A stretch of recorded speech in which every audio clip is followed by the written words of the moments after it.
السلام علیکم ورحمۃ اللہ وبرکاتہ۔ بچوں، امید کرتا ہوں کہ تمام خیریت سے ہوں گے۔ آج 9 جولائی بروز جمعرات ہرنی کی دعا کہانی کو مکمل کرنے جا رہے ہیں۔ آپ سے درخواست ہے کہ تمام بچے غور سے سنیے گا اور سمجھیے گا۔ ہر کہانی میں آپ کے لیے ایک نتیجہ ہوتا ہے۔ ہرنی کی دعا۔ شام قریب تھی، سبکتگین اپنے فرائض سے فارغ ہوا، گھوڑے کو لگام دی اور اچک کر سوار ہو گیا۔ جی، سبکتگین نے اپنے تمام فرائض اور ضروری کام انجام دیے اور گھوڑے کو ترتیب دے کر اچک کر یعنی چھلانگ لگا کر سوار ہو گیا۔ شہر سے نکلا، جنگل کی ٹھنڈی ہوا لگی، دماغ تازہ ہوا۔ سبکتگین کی بات کی جا رہی ہے۔ گھوڑے کو ایڑی لگائی اور جنگل میں داخل ہو گیا۔ ہر طرف گھوڑا دوڑایا، ایڑی لگائی پاؤں سے۔ عموماً آپ نے دیکھا ہوگا کہ سوار گھوڑے پہ بیٹھ کر اپنی ایڑی سے ایک دفعہ گھوڑے کو ہلکی سی ضرب لگاتا ہے کہ جو اس چیز کا اشارہ ہے کہ تم نے اب بھاگنا ہے۔ تو یہی عمل سبکتگین نے کیا، ایڑی لگائی اور جنگل میں داخل ہو گیا۔ جی آگے۔ ہر طرف گھوڑا دوڑایا مگر کوئی شکار نظر نہ آیا۔ مغرب کی طرف دیکھا تو سورج غروب ہوتے پایا۔ فوراً شہر کی طرف باغ موڑی۔ باغ ویسے رسی لگام کو کہتے ہیں، یعنی کہ گھوڑے کا رخ شہر کی طرف موڑا اور آہستہ آہستہ جنگل کو طے کرنے لگا۔ ناگہاں سبکتگین کی نظر ایک ہرنی پر پڑی جو اپنے چھوٹے بچے کو کھلا رہی تھی۔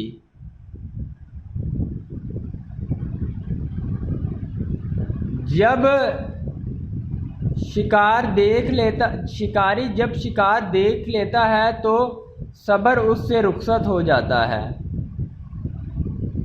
سبکتگین نے گھوڑے کو اشارہ کیا۔ وہ سدھایا ہوا جانور، سدھایا ہوا سکھایا ہوا، یعنی کہ جو مالک کے اشارے کو سمجھ جاتا ہے۔ وہ سدھایا ہوا جانور اپنے مالک کے اشارے پر اچھلا اور ہرنی کی طرف چل پڑا۔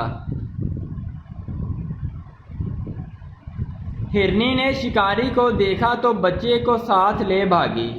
ہرنی اب اپنے بچے کی خیر منا رہی ہے سبکتگین کو دیکھ کر۔ وہ جان چکی ہے کہ یہ شکاری ہے اور مجھے اور میرے بچے کو نقصان پہنچائے گا۔ خود تو بھاگ گئی مگر بچہ وہیں رہ گیا۔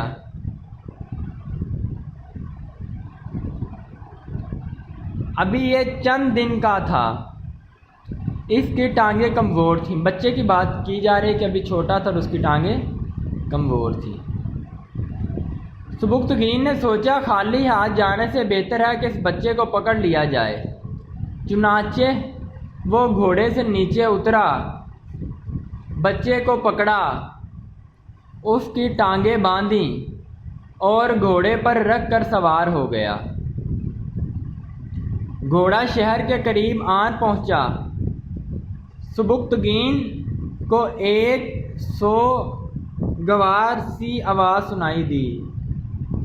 سوگوار، غم زدہ، سوگ والی۔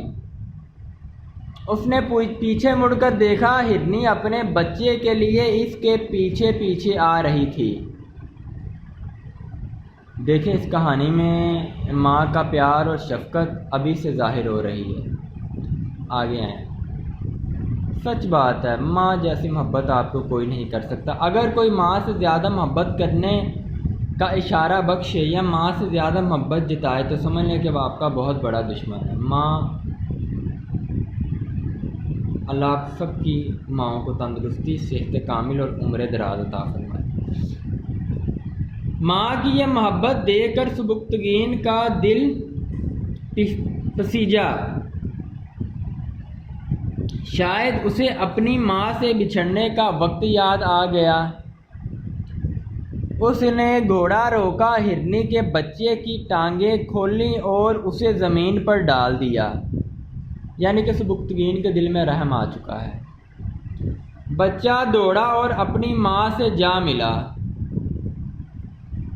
ماں اسے چاٹ رہی تھی، ماں یعنی کہ بچے کو پیار کرنا شروع کر دیا ہے، پیار کر رہی تھی، اور کبھی کبھی سبکتگین کی طرف دیکھ کر آسمان کی طرف منہ اٹھاتی جیسے دعا مانگ رہی ہو، یعنی کہ سبکتگین نے اس ماں سے اس کا بچہ جدا نہ کیا، اس کا بچہ ملا دیا۔ اب وہ بے زبان آسمان کی طرف منہ کر رہا ہے، سبکتگین کی طرف بھی دیکھ رہا ہے، گویا کہ سبکتگین کے حق میں وہ جانور کوئی دعا مانگ رہا۔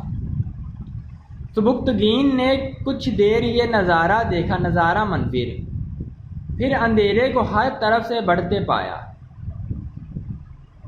سورج کبھی کا غائب ہو چکا تھا، سورج یعنی کب کا جا چکا تھا، شام اور رات کا پہر ہونے کو تھا۔ اس نے گھوڑے کی باگ اٹھائی اور جلد ہی شہر میں داخل ہو گیا اور اپنے گھر پہنچ گیا۔ رات نے پر پھیلا دیے، یعنی کہ ہر طرف اندھیرا ہے، سارا شہر اندھیرے میں ڈوب گیا۔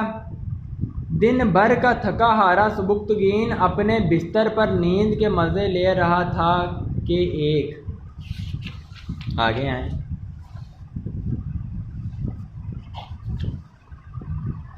جی بزرگ آئے، سبکتگین کو کہا السلام علیکم، اور بتایا کہ سبکتگین ہرنی کی دعا قبول ہو گئی ہے۔ کون سی دعا؟ جو اس نے آسمان کی طرف منہ کر کر اللہ سے سبکتگین کے لیے کی تھی۔ اب تو اور تیری اولاد ایک مدت تک غزنی پر حکومت کرے گی۔ اب تو اور تیری اولاد ایک مدت تک غزنی پر حکومت کرے گی۔ بزرگ یہ خوشخبری سنا کر چلا گیا۔ سبکتگین کی آنکھ کھل گئی، خواب کے واقعے پر غور کیا، مگر کچھ سمجھ میں نہ آیا کہ یہ کیا معاملہ تھا۔ وہ اس خواب کو بھول جانا چاہتا تھا مگر بھول نہ سکا۔ بھئی کیسے بھولتا، ایک بے زبان نے دل سے دعا دی تھی۔ آخر وہ دن آ گیا کہ علب تگین حاکم غزنی فوت ہوا اور سبکتگین سر پر تاج رکھ کر غزنی کا بادشاہ بن گیا۔ جی بیٹا، یہ آپ کے پاس تھی آج کی کہانی، جس کا عنوان ہے ہرنی کی دعا۔ دیکھ لیں بیٹا، رحم، ہمدردی اور محبت کا صلہ اللہ پاک نے سبکتگین کو سلطنت عطا کر کے ادا کیا۔ اس کہانی کا مقصد صرف پڑھ کے اپنے لبوں پہ جاری نہ کرنا ہے اور نہ صرف کتابوں تک محدود رکھنا ہے۔ بیٹا اس کہانی کے نتیجہ کو یعنی رحم دلی اللہ کو پسند ہے۔ رحم اللہ پاک فرماتے ہیں نا کہ جو رحم نہیں کرتا اس پہ رحم نہیں کیا جاتا۔ حدیث میں آتا ہے کہ جو رحم نہیں کرتا اس پہ رحم نہیں کیا جاتا۔